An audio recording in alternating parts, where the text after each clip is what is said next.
मैं कमल किशोर पिपड़वा सभी देशवासियों को मर्यादा पुरुषोत्तम भगवान श्री रामचंद्र जी के मंदिर में भगवान श्री राम की मूर्ति की प्राण प्रतिष्ठा की हार्दिक स्वस्ति कामनाएं और बधाई। भगवान श्री राम का यह मंदिर सांस्कृतिक पुनर्जागरण का प्रतीक है। मित्रों, मंदिर निर्माण की हमारे देश में 3 शैलियां रही हैं: नागर शैली, वेसर शैली और द्रविड़ शैली। नागर शैली का विकास कश्मीर से लेकर विंध्य क्षेत्र तक रहा है और वेसर शैली का विकास विंध्य क्षेत्र से कृष्णा नदी तक का क्षेत्र रहा है, जबकि द्रविड़ शैली कृष्णा नदी के क्षेत्र से कन्याकुमारी तक रहा है। हमारे देश में नागर शैली के शानदार मंदिरों की बात करें तो कश्मीर में ललितादित्य ने मार्तंड मंदिर का निर्माण करवाया था, जो अपने आप में कला का एक बेजोड़ नमूना है। राजस्थान के ओसियां और माउंट आबू में नागर शैली के बहुत सुंदर मंदिर बने हुए हैं और खजुराहो मध्य प्रदेश की बात करें तो महादेव कंदरिया मंदिर इसका नायाब नमूना है। हमारे देश में नागर शैली का विकास राजपूत काल में अपने परवान पर था, जबकि नागर शैली गुप्त काल में इसका उद्भव होता है। नागर शैली के मंदिरों में एक चबूतरा बनाया जाता है। चबूतरे के ऊपर एक गर्भगृह होता है और इसका प्रदक्षिणा पथ खुला होता है।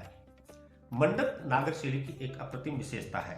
भगवान राम के इस मंदिर में भी 5 मंडप बनाए गए हैं: नृत्य मंडप, रंग मंडप, सभा मंडप, प्रार्थना मंडप और कीर्तन मंडप। इस मंदिर के उत्तर दिशा की तरफ एक अन्नपूर्णा मंदिर बनाया गया है, जबकि दक्षिण में एक हनुमान मंदिर बनाया गया है।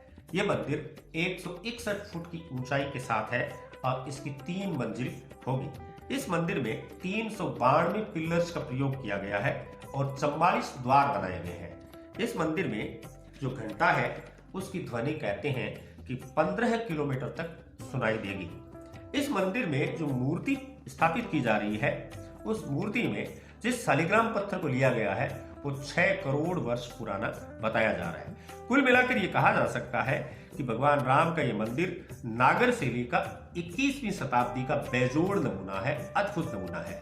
इस मंदिर में स्थापत्य का अनूठा प्रयोग किया गया है और कहते हैं कि ये भारतीय हिंदू स्पिरिट के पुनर्जागरण का समय है। इस मंदिर को लेकर न केवल भारत के गांव-गांव और ढाणी-ढाणी में उत्साह का माहौल है, बल्कि विश्व के बहुत सारे देशों में आप सब लोग देख पा रहे हैं, रैलियां निकल रही हैं, जय श्री राम का उद्घोष हो रहा है।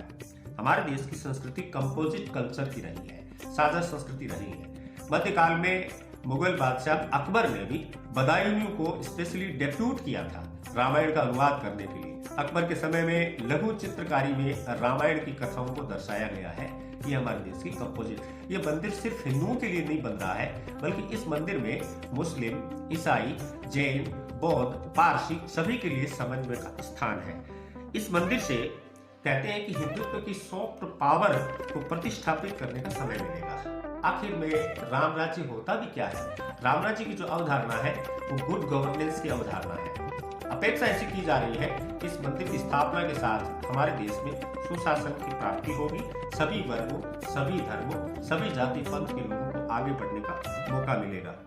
हमारे देश के एक कालांतर में नेता हुए शेख अब्दुल्ला, उन्होंने कहा था कि रामायण केवल हिंदुओं की जरूरत नहीं है, बल्कि ये सभी जाति वर्गों का काव्य है। आप लोग देख पा रहे हैं, फरवरी में यूएई में भी एक बहुत बड़ा मंदिर बन रहा है। उसकी उद्घाटन का कार्यक्रम हमारे देश के प्रधानमंत्री नरेंद्र मोदी करेंगे।